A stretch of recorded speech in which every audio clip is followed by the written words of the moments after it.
living in Italy has definitely made me weak.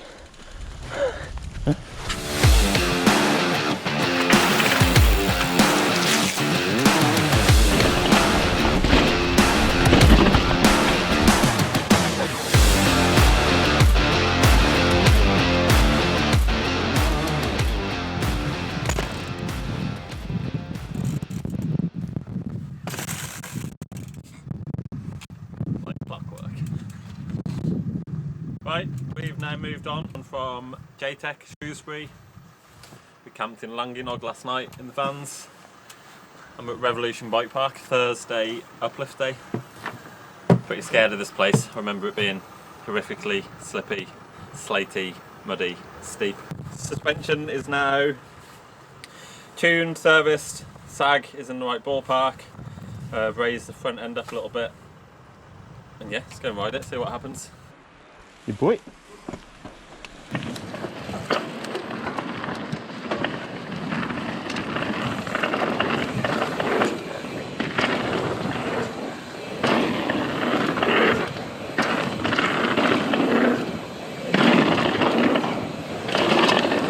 Right, we're here at Revolution Bike Park. Haven't been here for ages, but we've got the bike tuned from JTech. Already feels better balance, the front end's higher, back end's lower.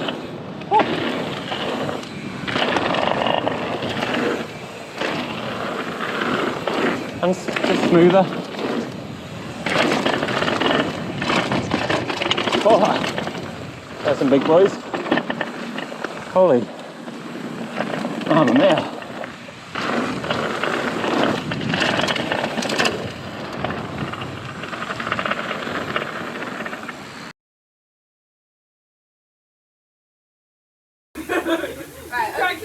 Give me your eyes. Give me your eyes. Give me your eyes.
Yeah, I didn't think so.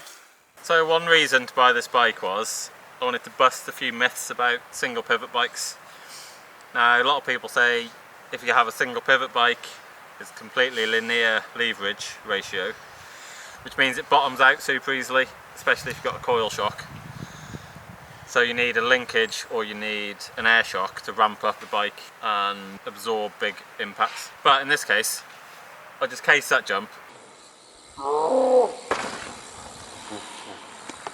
Basically as hard as I could, not by choice, just because I wasn't going fast enough. But I'm pretty sure it didn't bottom out. Because it's a myth that all single pivot bikes are completely linear. This bike's got about 15% progression, I believe, off the top of my head, which is actually quite a lot and similar to a lot of linkage driven bikes. We do have the progressive coil. We've also got really good damping from the NSR damper and the big bottom out bumper. All these coil shocks now have a huge bottom out bumper to help with that end stroke progression.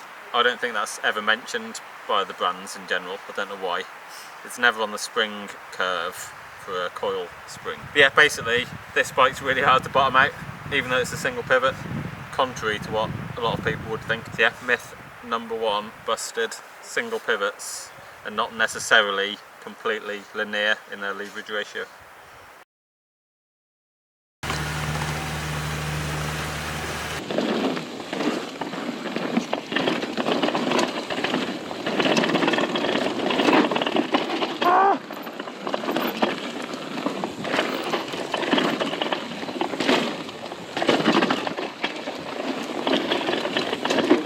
Fucking slippy down there. Yeah. Oh my.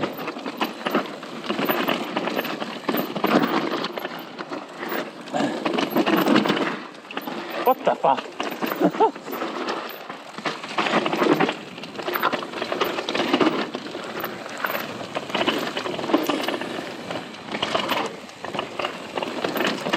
Oh my.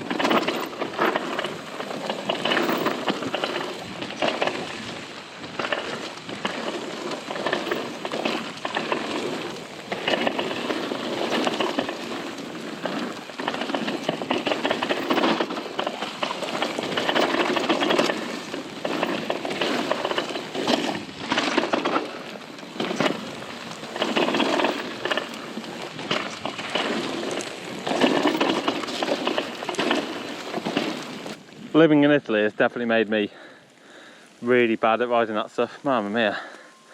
So slippy and tight compared to what I'm used to. Needs more practice, a lot more practice. So first day on the Orange 329 Enduro downhill bike of the future at Revolution Bike Park in Langenog.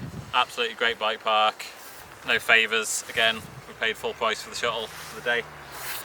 Absolutely amazing tracks, fantastic place, quick shuttle. I'm really struggling with British wet, rooty, muddy conditions after spending way too long riding in Italy, where it's just much smoother and grippier all the time. So getting to grips with the mud, the ruts, the roots, the tight trees. But yeah, great day. Bike's been spot on all day really. Did drop a spring rate down to 350 now, and now we're well into the sag. Even after we dropped the spring rate and lifted up the fork and added a bit of pressure to the fork, it's still sitting too far forward. Dropped the spring rate, yeah, it's about 30-ish% sag now, maybe a little bit more. But really stable, still under pedalling. You can sprint this bike as hard as you can. It barely moves a millimetre at the rear shock. So that's possibly another myth busted, that you need some special linkage system to give you good anti-squat for pedalling. This bike doesn't move when you pedal, it's super stable. And the same when you're braking. On smooth stuff you can brake really hard and the rear shock's not moving at all. It's not getting pulled into the travel and it's not coming out of the travel and pitching you forward.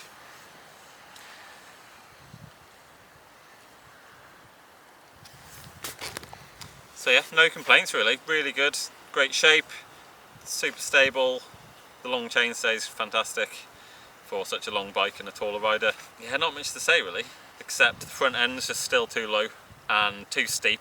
It's a 64.5 degree head angle on paper, this bike, which for a downhill bike is at least 1.5 degrees too steep. Don't know why it's like that. But when we get the race only springs, that's going to bring it up another 10 mil, so that's going to slacken it out a bit. But really I think I'm going to have to get an angle set on order, because yeah, it's just too steep. Problems with it being too steep are you can't load the front wheel as much as I would like to, and the steep head angle means the fork sort of dives more into the travel under braking, and yeah, it's just not stable. I'm used to riding bikes that are 62, 61, 62 degrees, also with a shorter stem and the more swept back bars. But basically my hands are just too far over the front axle, and on the steep stuff you really notice it. You can't brake as hard as you want because the front wheel's not as far away from you as you're used to. Then you have to lean back because you can't put too much weight on the front wheel without pitching forward. And then as soon as you lean back, it just makes everything much harder. Your arms are out straight, it's harder to get around tight corners because you're leaning back and the bike's out in front of you. So yeah, slacker head angles. We just still need slacker head angles in 2022. I guess this bike's a bit of an anomaly, that head angle for a downhill bike, but yeah, straight 44mm head tube, so I'm going to get a works components angle set for that. Nothing more to say really, I'm really knackered. Been in the van for days, travelling around UK, but having a great time. My only problem with it, there's this clunking noise that feels or sounds like DU bushings are gone, but they're not. Or if the spring's not preloaded correctly, there's just like a clunking noise every time the suspension switches from compressing to rebounding or rebounding to compressing. Just clunking, and I can only describe it. Like imagine if you had a filing cabinet in the back of your van and the drawers weren't closed properly, and they were just filing cabinet drawers just banging backwards and forwards. Can't find why that is, so that's something we've got to look into. Apart from that, fantastic. Yeah, get the front end up, angle set. We've got the anomaly saddle tilty thing for the dropper post. So yeah, everything's great about this bike. Just for the price I paid used, fantastic, no problems. We do just want to get the front end a bit higher, so I'm going to try and find some spacers or a different stem. Need to get the race only coil spring in there. I've got an anomaly silt tilty thing, I don't know what to call it, to change the angle of the seat. That's to go on there. We're going to stick an O chain on there to sort out. There's a little bit too much pedal kickback or harshness through the pedals for my liking, so I think we need to change the cranks and put an O chain on there and work out what the clunking noise is. But yeah, fantastic bike so far. Single pivots don't work, unfortunately. So yeah, basically proof that a single pivot bike is unrideable. I've been riding it all day, been having fun. It's really hard to bottom out. It pedals really well. It's good on the brakes. Yeah, unrideable. Single pivots. Read the comments, you can't ride them. Unrideable.